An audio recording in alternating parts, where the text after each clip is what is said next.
me say this before going on. Observe that when banks are financing import, they use pro forma invoice. They're okay with pro forma invoice. But when they're financing export, they ask for contract. And then you begin to ask yourself, why are you not asking for contract when you're financing import, but you're asking?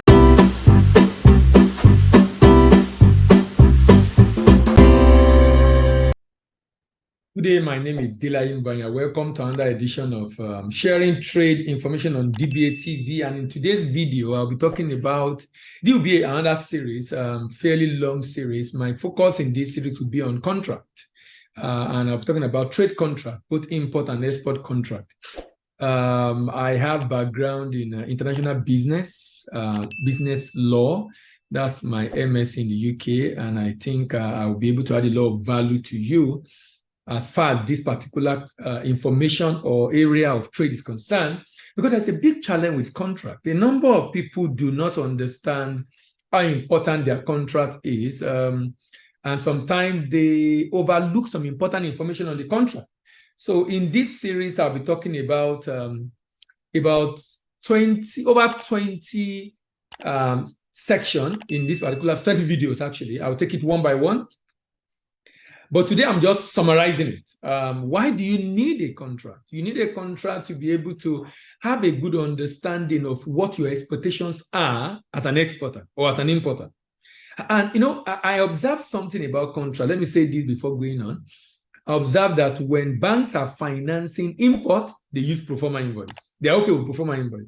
But when they're financing export, they ask for contract. And then you begin to ask yourself, why are you not asking for contract when you're financing import, but you're asking for contract when you're financing export? Because the same people sign contract for export, for import rather. And some importer, because of this, don't even ask for contract. COVID exposed this a lot for many, because now their contract does not have force majeure clauses that can help them to be able to know what do we do in the case of issue like COVID. So the idea is this. You must have a contract, but what should be the content of that contract? What should you be looking out for in your contract as an exporter? Why do you need a contract? If you are getting funding, it lets the bank know the product you are going to export. It lets the bank know the likely problem that will be encountered because of the nature of the product. It lets the bank to know the payment, how the payment will be made. It lets the bank know who is making payment, when is payment going to be made. It let the bank know the kind of level of preparation required. It let the bank know the kind of purchasing power required to execute that contract. It let the bank know the paperwork that will be involved in for payment to happen. So you provide, the contract provide a number. In fact, it tells the bank also this is the premise for getting the loan, because that means there is a firm undertaking of a buyer somewhere around the world that is interested in doing business with you. And it also provides information, particularly contact detail of the buyer, for the buyer to know, to be able to verify that this contract is genuine. And the bank can easily say, okay, I think we can fund this transaction. The idea is this. You need to be able to know exactly what are your obligations. And when I get to product in this series, I'll be talking about contract specification. When I get to product, I'm talking about product specification rather. And you will notice under product specification, so many issues that people miss out because of lack of understanding. But that's the whole idea of DBA TV, to be able to provide the information. So in this series, I'll talk about the purpose of contract. I'll talk about the parties to the contract. I'll talk about the products.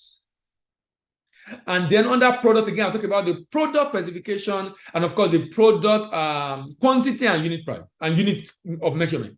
I'll also talk about pricing, and I in quote I'm affect pricing in contract. I'll talk about packaging. I'll talk about the place where the good is. The place. I'll talk about the port. I'll talk about the payment, different payment method. I'll talk about the paperwork, that's the documentation involved. I'll talk about the periods. And there are 3 periods I'll be talking about. I'll talk about the precaution you need to make. And I will talk about the problems. These are the different things I'm talking about. Like I said, it's going to be about 25, over 20 videos, I'm sure, over 20 videos. And the idea is to just be able to educate YouTube fans and those people coming to this YouTube what should be. So when you are signing contract next time, what are the things you need to look out for? What are the important information you must not do without, you must not neglect, rather, when you are looking at your contract? I believe this will be another interesting ride. I just finished the series on, I've done the one on how to find buyers. I've done the one on choosing product. Now we are looking at contract. And I'm talking about payment also. So if you are new to the channel, I'm talking about payment. You might want to get a video on payment. I'm talking about getting product. Then I'm talking about contract. We're talking about different things. I mean, that will, as long as it's going to be of help to you and contribute immensely to your learning process in order to be able to ensure that at the end of the day, you get your contract right. My name is Dela Imibo, and I'm your expert doctor, and I'm signing out. Thank you very much. See you in the next video, and bye for now.